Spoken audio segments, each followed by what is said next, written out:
OS che penso non vi interessi, e poi seconda metà dell'anno assegni di ricerca, mobilità neolaureati e outplacement che sostanzialmente è già finanziato. Questo è il quadro complessivo. Questo è il quadro di attuazione al 31 dicembre, ormai di fatto è superato perché adesso al 30 aprile c'è la performance. Comunque solo per darvi il quadro generale, insomma 180 e rotti mila persone coinvolti, abbiamo stanziato al 31 dicembre, adesso ovviamente siamo ben superiori, circa il 73% delle risorse disponibili, quindi 557 milioni e 200 milioni di pagamenti. E, questo lo dico perché sostanzialmente con le risorse disponibili avremo la copertura 2019-2020 e una parte 2021, perché poi insomma si innesterà la nuova programmazione. La nuova programmazione è diciamo sicuramente un elemento positivo, che è quello che l'Italia avrà sicuramente, dovrebbe avere, ma sono abbastanza certo, più risorse rispetto alla programmazione attuale. Questo perché alcuni paesi che in questa programmazione avevano veramente tantissime risorse, in particolare i paesi dell'est, hanno migliorato la loro situazione e quindi avranno meno risorse. Anche a livello diciamo di regioni del nord, quindi Veneto, dovremmo avere una quantità di risorse non inferiore alla scorsa programmazione, o comunque insomma non ci discosteremo molto della precedente programmazione. Poi ovviamente bisognerà vedere a livello regionale quanto sarà la ripartizione di risorse tra il Fondo Sociale e il FES, perché tutto il pacchetto delle politiche di coesione viaggia, i due fondi viaggiano sempre più in forma integrata, mentre il fondo, il FEAS, quindi il settore primario, purtroppo secondo la bozza di regolamento attuale, che ormai ha un anno, maggio 2018, esce dalla politica di coesione perché diventa una politica più diciamo di tipo nazionale. Quindi sicuramente questo è un elemento positivo. C'è una criticità che è quella del cofinanziamento comunitario, che pare si riduca dal 50 al 40, chiaramente la posizione italiana è contraria, di tutti per forza. Speriamo di no, perché questo ovviamente poi aprirebbe una questione non piccola del 10% ulteriore se lo mette lo Stato, le regioni, quindi un elemento abbastanza critico. E gli obiettivi che qualcuno ricorderà erano 11, adesso dovrebbero diventare 5 obiettivi strategici: un'Europa più intelligente, più verde, più collegata, più sociale, più vicina ai cittadini. Sicuramente c'è un tema che sta avanzando e che vedrete, lo stiamo già considerando in diversi bandi e lo faremo ancora di più, che è quello dello sviluppo sostenibile, in linea con l'Agenda 2030, che penso conosciate. Se non l'avete letta vi invito a leggerla, perché penso che darà insomma la linea a molte politiche non solo regionali, insomma, ma di diversi stati membri. Comunque nella diciamo programmazione post 2020 sicuramente il tema del sviluppo sostenibile sarà un elemento dominante, ma lo sarà anche in questi ultimi anni della programmazione 14-20. E l'ultima cosa, perché vi sto dando proprio una velocissima informazione: il Fondo Sociale si chiamerà FSE Plus perché assorbirà sostanzialmente in particolare il programma Garanzia Giovani, su cui poi tornerò 2 minuti, e altri fondi sostanzialmente che erano in particolare diciamo di target sociale per indigenti eccetera, e il 2% delle risorse dovrebbero essere destinate in particolare per la lotta alla povertà. Quindi questo è un significato abbastanza importante, perché adesso insomma il Fondo Sociale ha comunque sempre avuto un approccio anche pur considerando il 20% di risorse di inclusione sociale, ma di inclusione sociale attiva. Bisognerà vedere se effettivamente questa linea viene confermata, non è detto che venga confermata a livello di regolamenti, e poi bisognerà vedere anche a livello nazionale con l'accordo di partenariato, però diciamo sicuramente ci sarà un approccio più tra virgolette sociale, e quindi probabilmente poi la programmazione andrà a coprire meno la parte diciamo così di competitività e più la parte di sostegno anche alle persone. Insomma, questo ovviamente può essere piacere o meno, noi insomma stiamo lavorando anche a livello nazionale in maniera frenetica perché per chiaramente osservazione eccetera al Dipartimento per la coesione che coordina a livello nazionale questo lavoro, però sicuramente la linea dei regolamenti che poi vedremo se sarà confermata, perché poi adesso come sapete ci sono le elezioni europee, quindi da un lato si presume che la linea rimanga quella, però in realtà non è mica detto perché poi dipende che tipo di risultato ci sarà a livello comunitario. Comunque diciamo che questo discorso ve l'ho detto anche perché poi magari ovviamente diciamo, gli obiettivi del calendario è quello di in qualche modo favorire anche la programmazione da parte degli enti e magari di evitare che tutti lavorino su tutto, perché è impossibile tutti lavorare su tutto, perché qui oggi abbiamo una presentazione di 42 milioni, no 30 più 21, 51 milioni,7 di euro e l'altro giorno a pacchetto scuola erano 11, è chiaro che è impensabile che un ente lavori su tutto, quindi bisogna fare anche delle scelte, la programmazione serve anche a quello e serve anche a valutare ovviamente insomma, gli organici, gli assetti eccetera, perché diciamo che sicuramente 2020 è coperto perché poi ci sarà una quota di economia eccetera e 2021, almeno metà 2021 dovrebbe essere coperto con queste risorse, presumendo che poi l'avvio effettivo della programmazione 2027 sarà, stimando che sia con la stessa tempistica di questa attuale, sarà sostanzialmente a metà del 2021, questo anche per darvi il quadro.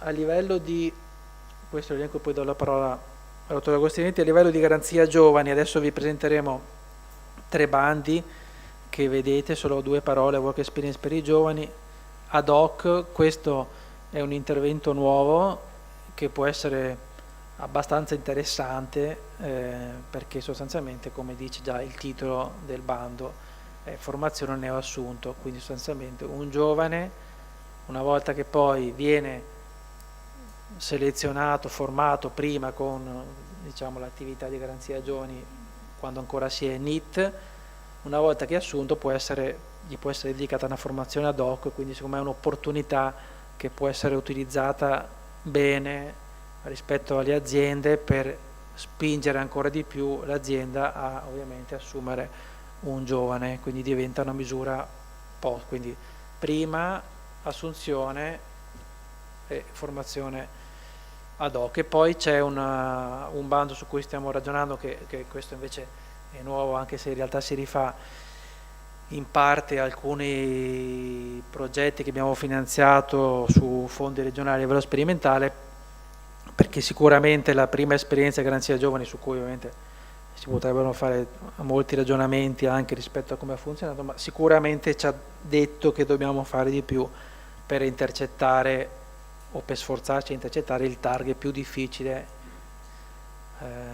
soprattutto adesso che cominciamo a avere per fortuna insomma una disoccupazione giovanile che al di là dei numeri ufficiali ma poi concretamente è abbastanza limitata, o comunque diciamo è limitata nelle persone che sono facilmente assumibili da parte delle aziende. Bisogna sforzarci ancora di più, mettere delle risorse, mettere energie per intercettare effettivamente il target più difficile, che è quello che non è che va al centro per l'impiego, viene da voi, ma magari fa qualcos'altro, insomma, o se non sta sul divano fa magari altre cose, insomma, ma comunque non è attivo. Quindi lo sforzo che stiamo facendo è la direttiva, questa qui ancora diciamo in bozza qui interna, mentre le prime 2 abbiamo mandate all'ANPAL, che speriamo ci risponda con calma, perché fa caldo a Roma, si vede, non so perché vanno con calma, e quindi siamo pronti sostanzialmente per uscire, mentre sostanzialmente le altre sono tutte delibere già approvate. Boh, Alessandro. Sì, mi metto al tuo posto così mi giro le slide.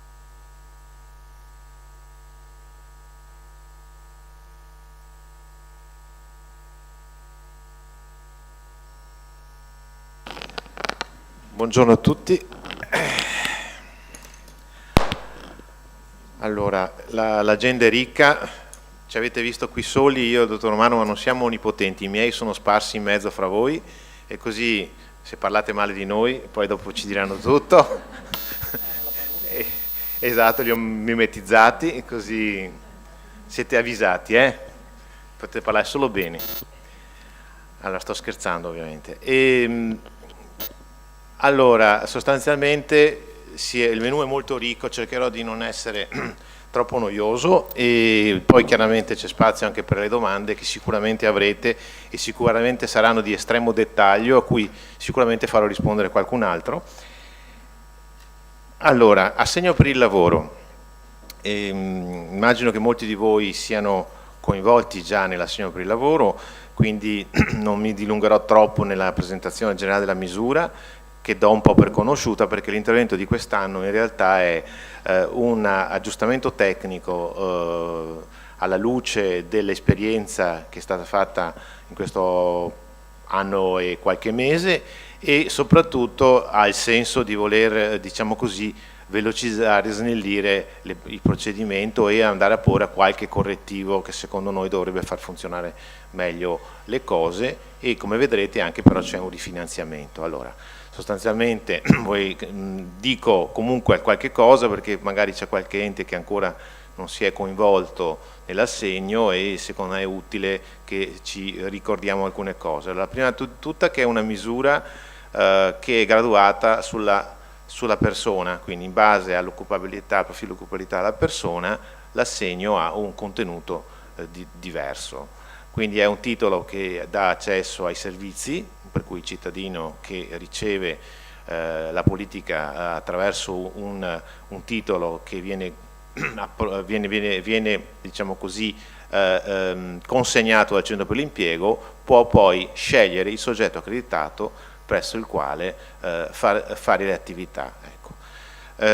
Dico sceglie il soggetto accreditato per il lavoro perché in realtà è il soggetto accreditato per il lavoro, vi ricordo che è il titolare della politica, poi naturalmente all'ATRE, siccome il pacchetto di servizi è complesso, c'è anche la parte formativa, poi in funzione dei bisogni della persona si potrà andare a spendere il voucher formativo presso i soggetti accreditati per la formazione che si sono resi disponibili. L'altra caratteristica dell'assegno per il lavoro è che il riconoscimento, voi lo sapete, è prevalentemente a risultato, quindi una parte dei servizi sono pagati a processo, ma la maggior parte del servizio viene riconosciuto al raggiungimento del risultato occupazionale che consiste minimamente in un contratto della durata di almeno 6 mesi.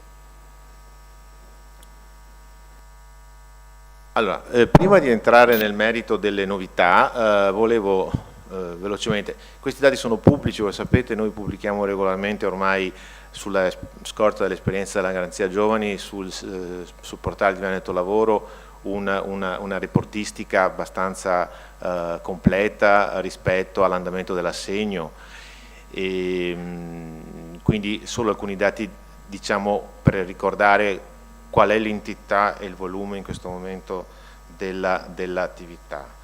Abbiamo 21.000 assegni che sono stati rilasciati, di cui oltre 16.000, quasi 17.000 sono stati attivati. Voi sapete che la persona quando ha l'assegno in mano non ha ancora attivato l'assegno, perché l'attivazione consiste nel recarsi presso il soggetto privato accreditato, e non solo recarsi presso il soggetto privato non è sufficiente, ma anche sottoscrivere la proposta di politica attiva. Quindi sostanzialmente è in quel momento che avviene l'attivazione dell'assegno, è in quel momento che quella testa entra nei nostri sistemi gestionali come destinatario della nostra azione. Sulla destra vedete la distribuzione per fasce, notate quanto è omogenea la distribuzione, nel senso che in base alla profilazione A, ricordo, è l'utente che ha la distanza minore dal mercato del lavoro, il B è la distanza media, diciamo così, il C è la persona che ha più difficoltà, 32, 34, 34, anzi mi verrebbe da dire che sono paradossalmente sono più le B e il C in proporzione che le A, che sono solo il 32%.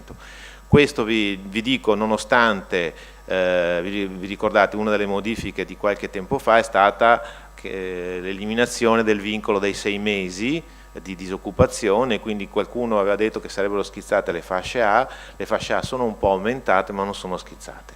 La persona che si rivolge per un assegno per il lavoro è una persona che ha bisogno di essere accompagnato e quindi diciamo che il sistema si autoregola. Uno non fa un assegno per il lavoro per il piacere di fare un assegno per il lavoro, se si trova il lavoro per conto suo, se lo trova, si mette a fare un'attività come questa se sente il bisogno di essere accompagnato. Quindi diciamo che da questo punto di vista c'è un'attività della persona, secondo me, che fa sì che c'è un'autoregolazione del sistema.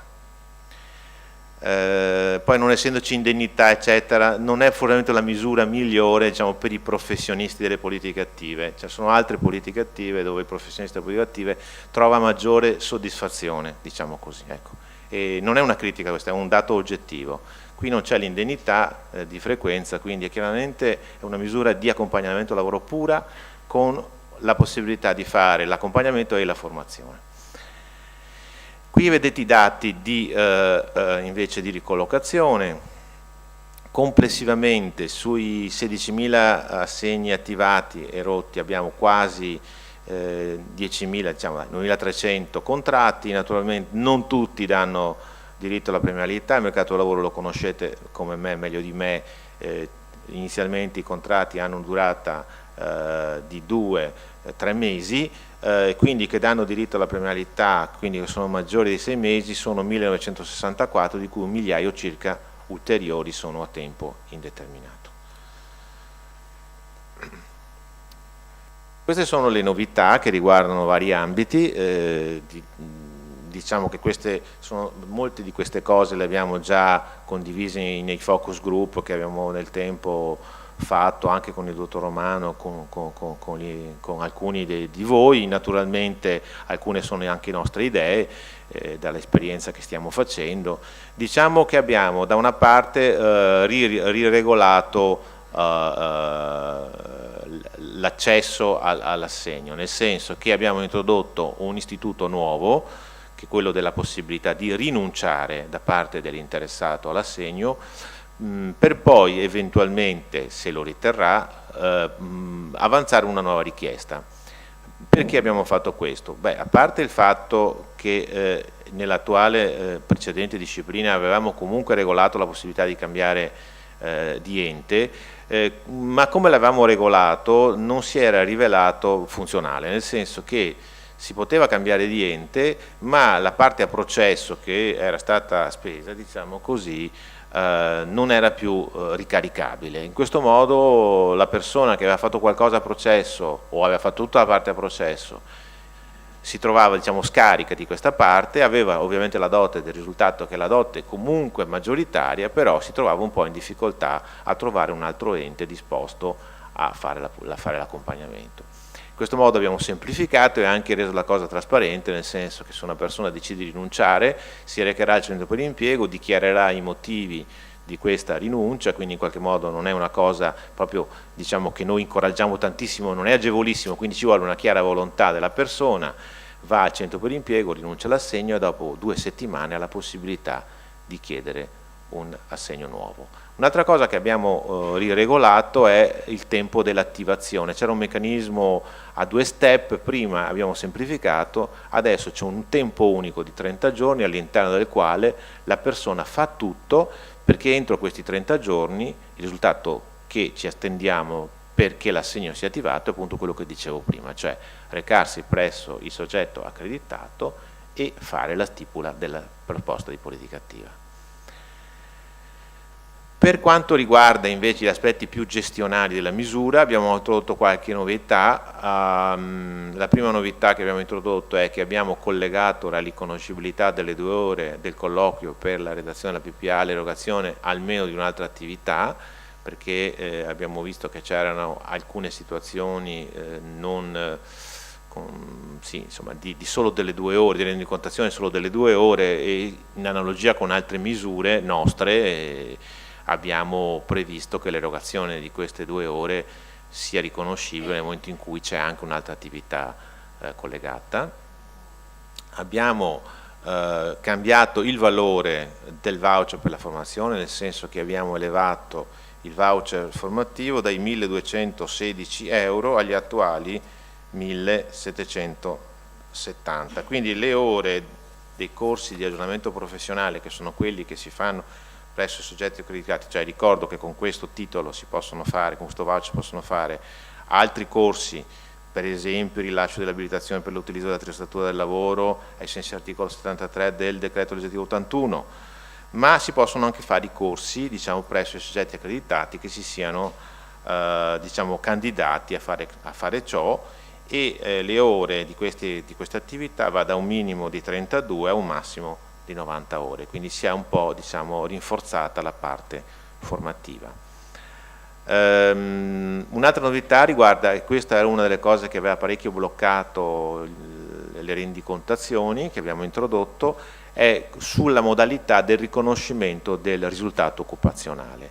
Abbiamo anche qui semplificato, il risultato occupazionale si riconosce al terzo mese in costanza di rapporto di lavoro, a prescindere dal tipo di rapporto.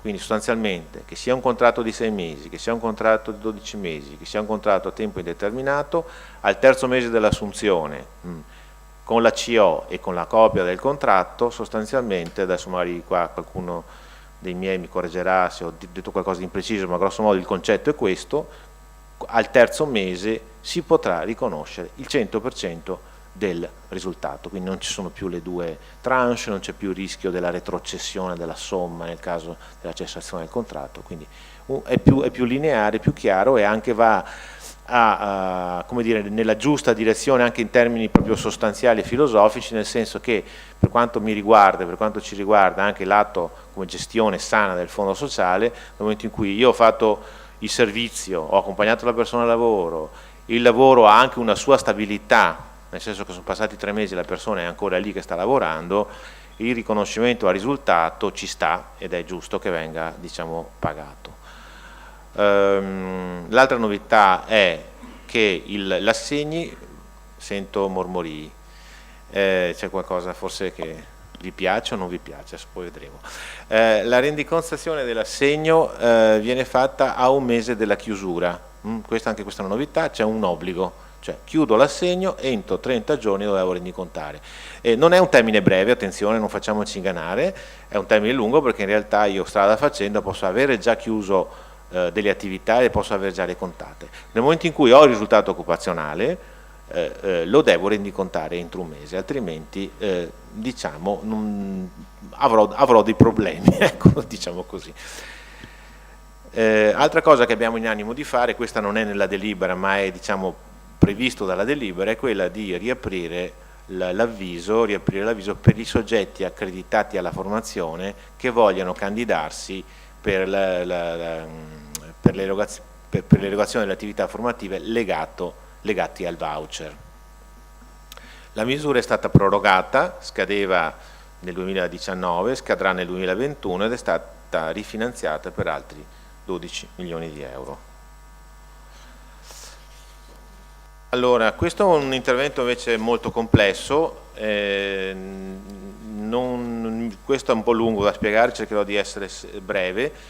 È un bando che è già attivo, riguarda un'area particolare, riguarda l'area, è legato, diciamo così, agli accordi che la Regione ha fatto con il Ministero dello Sviluppo, perché sostanzialmente all'interno dell'accordo che abbiamo fatto con il Mise, che sta portando un investimento dello Stato di circa 20 milioni di euro, la leva che ha messo la Regione è una leva legata alle politiche attive, nel senso che il cofinanziamento nostro è questo bando.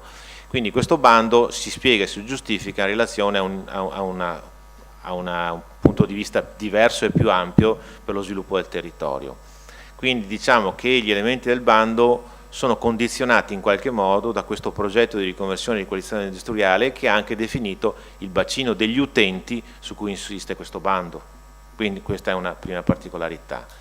Quindi è una scelta di programmazione legata a una scelta di programmazione fatta insieme con il Mise per il rilancio dell'area di crisi industriale complessa di Venezia, ma in realtà il bacino degli utenti non è solo gli utenti del Comune di Venezia, ma sono gli utenti della città metropolitana, anzi del sistema del lavoro di Venezia. Quindi la definizione dell'utenza è un po' complessa, vi invito ad andare a leggere nel bando perché adesso diventerebbe lungo spiegarla qui nel dettaglio. L'altra particolarità di questo bando è che è una mosca bianca all'interno della presentazione, perché tutti i fondi strutturali in realtà questo è finanziato con fondi nazionali che abbiamo recuperato, diciamo, dalla legge 236 e dalla legge 53. Ci fa molto piacere, abbiamo chiuso un accordo con lo Stato per portare a casa fondi nazionali e l'abbiamo cofinanziato con fondi nazionali. Quindi questa è una cosa che mi piace ricordare. Allora, ci sono 4 linee di intervento. La linea 1 e la linea 3 sono interventi per i disoccupati, e quindi sono abbastanza simili ad altri interventi che voi conoscete. In particolare la linea 3 è un investimento sul riimpiego, ma nel lavoro autonomo o comunque nella prospettiva di fare un'iniziativa imprenditoriale. La linea 2 invece è una linea innovativa, dopo di qua vediamo magari un pochino meglio, che riguarda l'innovazione di prodotto e di processo delle aziende, ricorda altri interventi, altri bandi che sono stati fatti dalla direzione formazione e istruzione e non dalla direzione lavoro, però a noi ci piaceva mettere tutto insieme, quindi una linea più tradizionale di politica attiva per i lavoratori, una linea invece per le persone sul capitale umano, però più legata allo sviluppo dell'azienda. E poi anche la linea 4 è una sfida, perché adesso voi sapete abbiamo qualche esperienza di successo, ma non sono molte, credo siano meno di 10 in Veneto in questo momento, di workers buyout, quindi anche qui c'è una possibilità. Naturalmente questa è una linea di finanziamento, non è conto capitale, non si possono fare investimenti, qui sono tutti interventi comunque sulle risorse umane.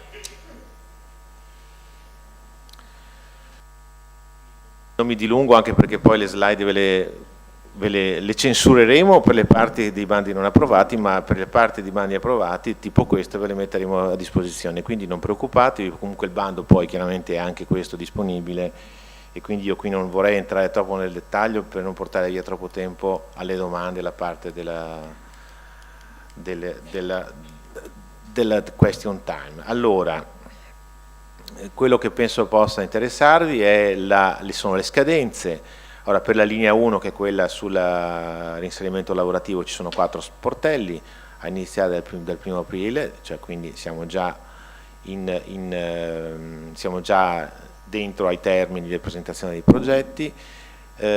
L'ultimo termine per la presentazione dei progetti è a fine ottobre di quest'anno, mentre le altre 3 linee non hanno una scadenza, nel senso che fino alla fine di quest'anno si potranno presentare progetti, sono il cosiddetto sportello continuo o sempre aperto. Cambiamo argomento. Allora, work experience. Ho voluto iniziare la presentazione con una piccola restituzione dei risultati occupazionali di questa misura.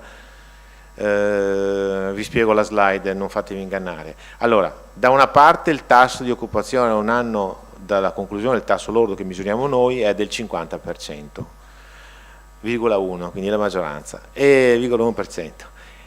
La torta invece che c'è sulla destra riguarda la tipologia dei contratti di questo 50%, di cui il 54% a tempo determinato, il 39% a tempo indeterminato, mentre i residuali sono le altre tipologie contrattuali, e minimissima la presenza del contratto in somministrazione, che pesa solo per lo 0,80% di questo 50,1%. Questo perché? Perché questa slide? Perché abbiamo rifinanziato la work experience e anche abbiamo mutuato questo modello e l'abbiamo riproposto nella garanzia giovani. Quindi non mi dilungherei troppo sulla work experience, che do per ampiamente conosciuta. Dico soltanto che il rifinanziamento è di 7 milioni e che c'è una novità che ha visto la riduzione, che vede la riduzione delle ore di orientamento. Questo perché? Perché abbiamo fatto una abbastanza ampia indagine sulla soddisfazione dei vostri destinatari, e è emerso sostanzialmente che non risulta, almeno a livello di percezione, una grandissima soddisfazione barra percezione dell'utilità dell'attività di orientamento, che era abbastanza importante in questa misura. Quindi abbiamo ridotto ad un'attività minimo 2, massimo 4 ore di orientamento. Anche qui gli sportelli, praticamente sono 5 sportelli mensili, per ogni sportello c'è un montante di risorse di 1,4 milioni di euro. Questo è un bando che non è stato ancora approvato, è pronto, lo porteremo in giunta a brevissimo. Credo lo conosciate, è un'esperienza che stiamo ripetendo anche sul Fondo Sociale, questo per la terza volta, ma un'esperienza che in Veneto è nata nel 2009 addirittura, credo, è stata finanziata a lungo con i fondi del bilancio regionale, adesso è finanziata sul Fondo Sociale Europeo, addirittura ha avuto quest'anno è in corso un'esperienza analoga che si chiama LISSE, penso voi la conosciate, alcuni di voi forse la conoscono, altri no, perché è un po' di nicchia, che vede questo modello applicato agli uffici giudiziari, cioè i lavoratori vengono applicati presso gli uffici giudiziari. Anche qui non vorrei rubarvi troppo, sostanzialmente voi sapete che la caratteristica più saliente di questa misura è il fatto che il partenariato pubblico-privato è composto dal comune o da enti espressione delle amministrazioni locali che si devono obbligatoriamente mettere in rete con un soggetto accreditato per i servizi al lavoro e normalmente si mettono anche in rete con un soggetto cooperativo della cooperazione sociale. Questo perché i comuni notoriamente fanno difficoltà a fare le assunzioni direttamente, non sarebbe obbligatoria la presenza della cooperativa, ma diciamo che diventa pressoché obbligatoria per facilitare al comune lo svolgimento dell'attività. Quindi sostanzialmente c'è un progetto di un lavoro diciamo di tipo straordinario presso la comunità locale al quale vengono adibite i lavoratori svantaggiati che vengono normalmente assunti dalla cooperativa. È prevista un cofinanziamento privato del 35%, i progetti sono di 6 mesi e il contratto di lavoro, se non ricordo male, è di 20 ore. Qui il dottor Romano ha già introdotto la parte sulla garanzia giovani, io vado quindi abbastanza veloce, quindi le cose già di contesto le ha già dette prima il dottor Romano. La work experience per i giovani, volevo solo dirvi alcune cose. Allora, la prima cosa che vi volevo ricordare, ovviamente questo è per il momento non è il Fondo Sociale Europeo, lo sarà la prossima programmazione, quindi le unità di costo standard e le schede in misura sono quelle della garanzia giovani. Nella work experience per i giovani ci sono ovviamente le misure di orientamento, di formazione, di tirocinio, di accompagnamento in una combin che adesso vedremo anche ANPAL come autorità di gestione come vorrà che regoliamo. I progetti sono di 10 mesi, in questo momento ci sono 18 milioni di euro che sono stati stanziati su 10 sportelli. Quali potrebbero essere le differenze? Beh, a parte quella ovvia che è l'età, la differenza potrebbe essere questa, che nel caso dell'accompagnamento al lavoro il riconoscimento c'è un riconoscimento nel caso dell'assunzione e che è modulato come un po' il nostro risultato occupazionale, cioè in base al profilo dell'utente, in base al tipo di contratto. L'altra differenza, sempre che riguarda il destinatario, è che c'è l'indennità di frequenza per il tirocinio, mentre non c'è l'indennità di frequenza per l'accorso di formazione. Ecco, anche di questo già il dottor Romano ha detto praticamente tutto quello che c'era da dire, nel senso che è una misura nuova che risponde ai bisogni delle imprese di fare formazione entro i 120 giorni dall'assunzione, questo è il vincolo. Ricordo solo che è importante saperlo che è escluso il contratto di apprendistato da questa misura, perché ovviamente il contratto di apprendistato è un contratto a causa mista e quindi non c'è motivo di fare formazione nel contratto di apprendistato ulteriore. Potrebbe funzionare bene questa misura anche perché voi sapete che nel programma Garanzia Giovani c'è il bonus assunzionale, quindi probabilmente potrebbe essere molto motivante per l'impresa trovare un giovane, trovarselo formato, poterlo formare dopo e avere addirittura anche un bonus assunzionale potrebbe essere una leva davvero importante. Da ultimo questo, ecco, gli altri due, come diceva il dottor Romano, sono in gestazione avanzata, mentre questo ci stiamo ancora riflettendo. Budget, anche sul budget stiamo verificando, potrebbe essere un budget che va da 1,5 milioni a qualcosa di più, è un progetto territoriale, si basa su esperienze precedenti e si propone di andare a intercettare giovani non registrati alla Garanzia Giovani, ma che probabilmente sono proprio quelli più periferici, più marginali, perché appunto, come si diceva anche prima, forse è proprio questa una delle cose su cui si può tentare e si può migliorare, insomma. Anche qui c'è un grosso coinvolgimento dei centri per l'impiego che dovranno lavorare in stretta collaborazione con il partenariato territoriale che sarà incaricato di erogare le misure, mentre il centro per l'impiego sarà incaricato di facilitare l'intercettazione dell'utenza, che potranno essere appunto giovani in dispersione piuttosto che giovani segnalati dai servizi sociali, quindi tutte quelle situazioni, diciamo, più a rischio di marginalità sociale, più a rischio di esclusione sociale. Ecco, io avrei terminato, mettiamo la slide finale che ci piace, quella con le nostre facce, e vi darei la parola, non so se c'è o venite qui o per un primissimo giro di domande. O a voce alta, sì, dai, a voce alta, così non registriamo.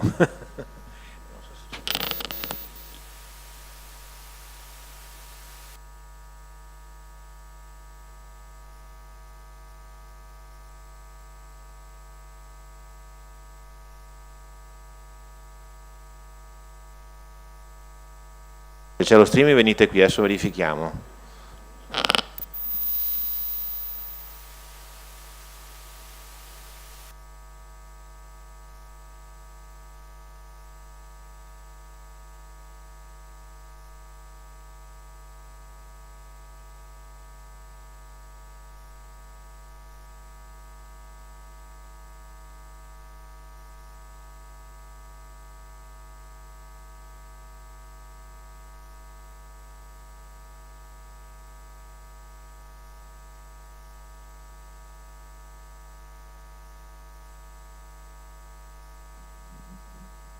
Allora, la nuova PRL è già approvato, stiamo modificando i sistemi gestionali, per quello non abbiamo dato urgenza alla pubblicazione, ma il bando è già approvato, cioè la delibera è già approvata e sarà pubblicato uno dei BUR, forse già dalla prossima settimana.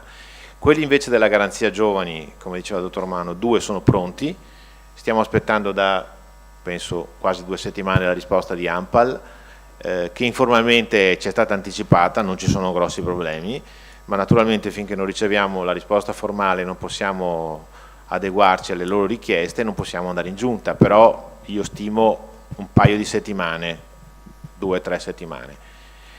Per il terzo forse qualche tempo in più, perché dovremo comunque poi mandarlo a ANPAL e abbiamo visto che i tempi di ANPAL non sono propriamente immediati.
Allora vi provoco un po' io.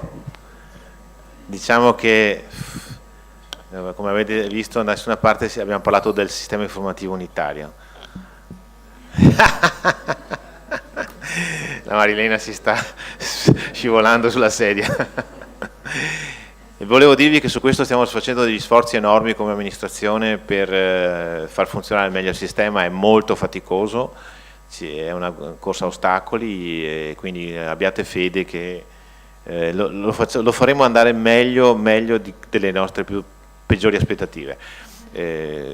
Quindi se avete qualche domanda o qualche suggerimento sono accolti, sono bene accolti. Non voglio farvi la storia del SIU, era solo per scherzare un po' con voi.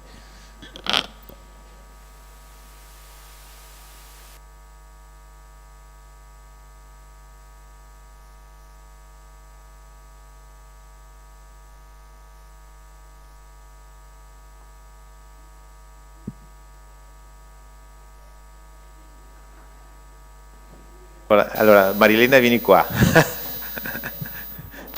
Che sei tu che sei aggiornato, oppure rispondi da lì.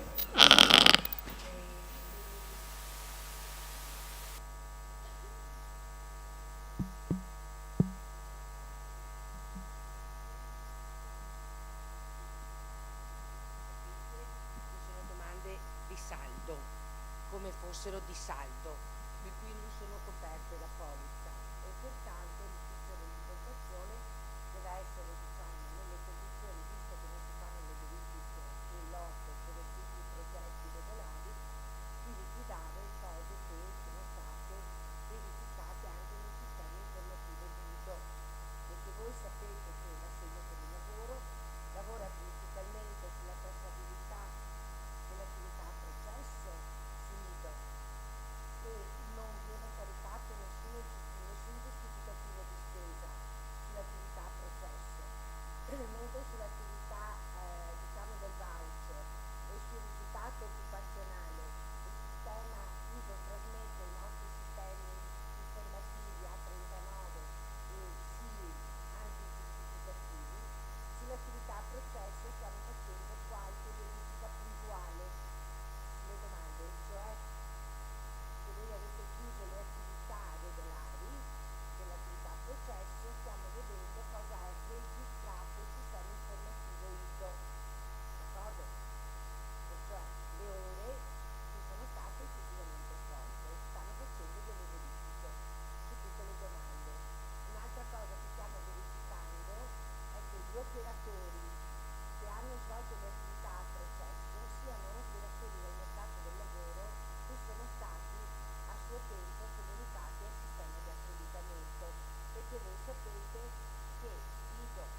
sì, entro maggio sicuro, sicuro, sì. Io vi volevo dire un'altra cosa, sempre sull'assegno, perché questo mese abbiamo, cioè la data del 10, che è riportata e che è riportata anche nella nuova direttiva, non è perentoria, cioè nel senso che se voi presentate le domande di rimborso a valere sugli assegni, diciamo sulle attività chiuse degli assegni, anche se è l'11, il 12, il 13, non è che ve le rifiutiamo, diciamo è una data indicativa sulla perché abbiamo ricevuto tante telefonate, diciamo un po' di ansia, dicendo al 10 dobbiamo presentare una domanda di rimborso a valere sugli assegni già chiusi.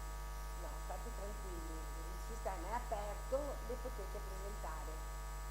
Posso dire un'altra raccomandazione? Non so se scusate. Un'altra raccomandazione che vi vorrei fare è questa. Prima di compilare la domanda in sì o di rimborso, accertatevi di aver chiuso le attività in nido, siano rendicontate, perché se voi cominciate a compilare la domanda, ve ne sarete già accorti, e chiudete poi le domande, diciamo le fasi a processo, le fasi del voucher o il risultato, non le troverete in quella domanda in compilazione, perché si legge a 39 nel momento in cui voi presentate la domanda, cioè cominciate a compilarla, d'accordo? E legge tutto quello che trova che non è stato ancora rendicontato.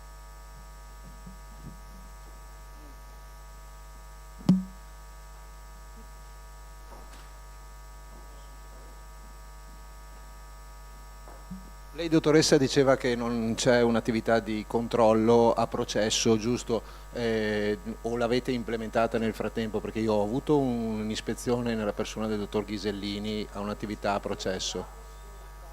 Ah. Ok, è solo questo, grazie. Altra cosa, io scusa, due cose. Allora, sistemi, a parte le battute, sistemi informativi, sappiamo benissimo che ci sono i problemi, cioè dipendono sempre dall'amministrazione, però non dipendono da noi, anche se adesso abbiamo costituito un gruppo. Se venite qua il mercoledì pomeriggio, nell'ufficio vicino a me sono 20 persone che stanno lì 4 ore, sono 40 gradi e si scannano, perché adesso abbiamo deciso di seguirle in maniera diversa, perché comunque è intollerabile che ci siano problemi di questo tipo o progetti che non passano, che non riusciamo a certificare, quindi purtroppo è chiaro che deve migliorare, ma spero che migliori anche velocemente. C'è qualche ritardo su, ad esempio, rendiconti di garanzia giovani, eccetera. Allora, solo per dirvi, perché insomma è anche giusto che si sappia, sabato e domenica qui c'erano 22 persone che lavoravano, in particolare della formazione per la performance, quindi più sforzo di così non si può, quindi ovviamente vi chiediamo un po' di collaborazione, perché le risorse sono quelle e ci sono delle priorità. In questo momento la priorità è chiudere il numero maggiore di rendiconti di fondo sociale. Qualcuno di voi sarà stato anche chiamato per emettere la nota di debito in un'ora, perché c'era la gente qua che stava chiudendo, ovviamente per avere margine sulla performance, tenuto conto appunto che abbiamo moltissimi progetti che non passano per problemi di tipo informatico, e quindi stiamo sopperendo con uno sforzo straordinario. Quindi insomma, poi una volta uscite da questa, diciamo, emergenza, che non è nostra perché in realtà è dei sistemi informativi ma che paghiamo anche noi, è chiaro che poi andremo a recuperare dove abbiamo dovuto lasciare un po' indietro, tipo garanzia giovani, per forza bisognava lasciarla indietro per questo motivo, insomma, giusto perché così siete anche voi a conoscenza. Ci sono altre domande? O potete anche non solo fare domande, cioè potete anche fare un intervento. Ora c'è il microfono. Sì, ok. Di solito riesco a parlare. Allora, buongiorno. Per l'assegno sul lavoro, adatta Roberta Anglani. Buongiorno. Allora, per l'assegno per il lavoro io volevo suggerire, cioè ho qualche difficoltà non so se anche gli altri enti, nella gestione degli operatori, poiché specialmente il sistema IDO è molto rigido e non mi permette, se non 48 ore prima, di fissare gli appuntamenti. Quando mi saltano, io l'operatore purtroppo non ho più la possibilità di rimpiegarlo con altre attività di appuntamenti di altri utenti. Per cui volevo chiedere se era possibile un po' bypassare questa rigidità e dare più elasticità, possibilità di manovra anche agli enti, insomma, per programmare al meglio e rendere anche efficace e efficiente, insomma, l'operatività degli OML. Questo, se era possibile.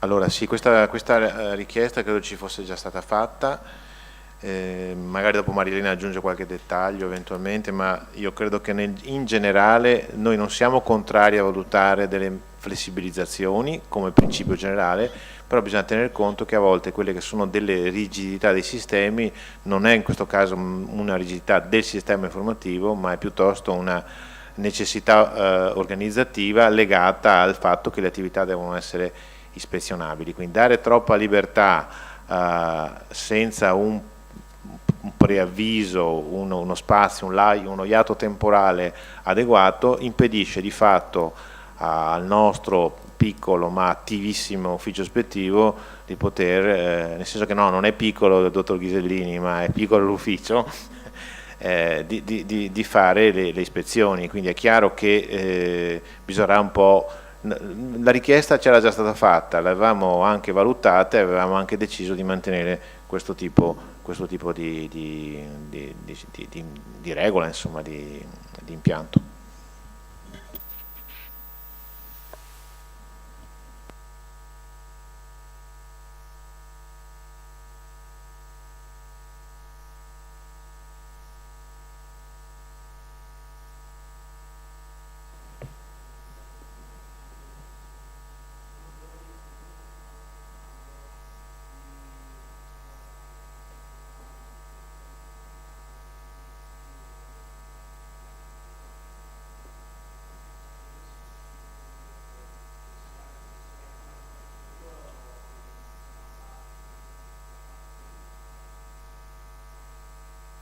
Io non ho notizie del perché, qualcuno sa qualcosa in sala dei miei?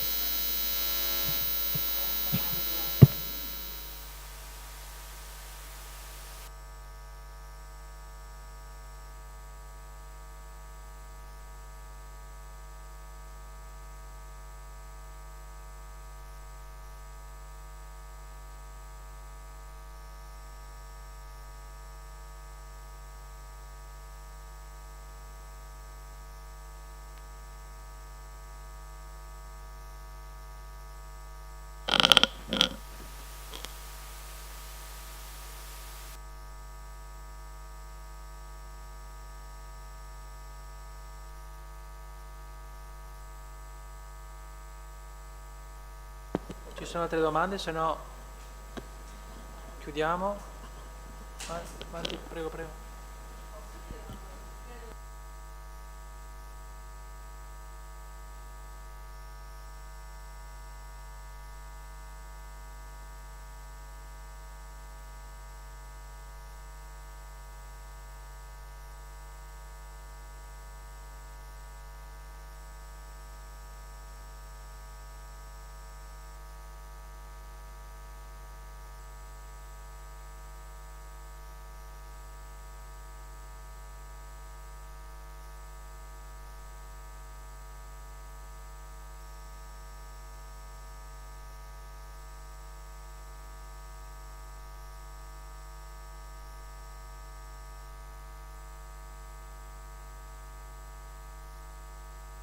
Ci rendiamo conto che c'è questo problema, ma non è di facile soluzione, nel senso che, anzi addirittura adesso stiamo andando in una direzione ancora forse meno aperta in questo senso, perché altrimenti si rischia di non rendicontare mai questa misura. Cioè, ci sarà forse anche il caso che dice lei, purtroppo, però tendenzialmente noi siamo per l'idea che si osserva per il periodo necessario la persona, dopodiché l'assegno è chiuso e non c'è modo di riaprire un assegno per riconoscere un contratto che è stato fatto dopo il termine di rendicontabilità, insomma, dell'attività.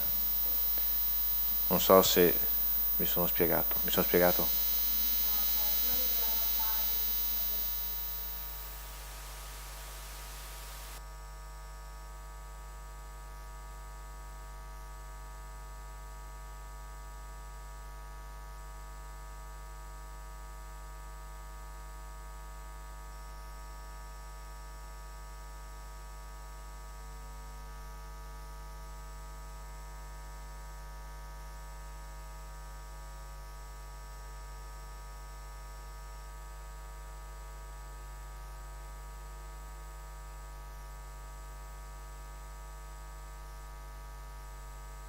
Meglio così.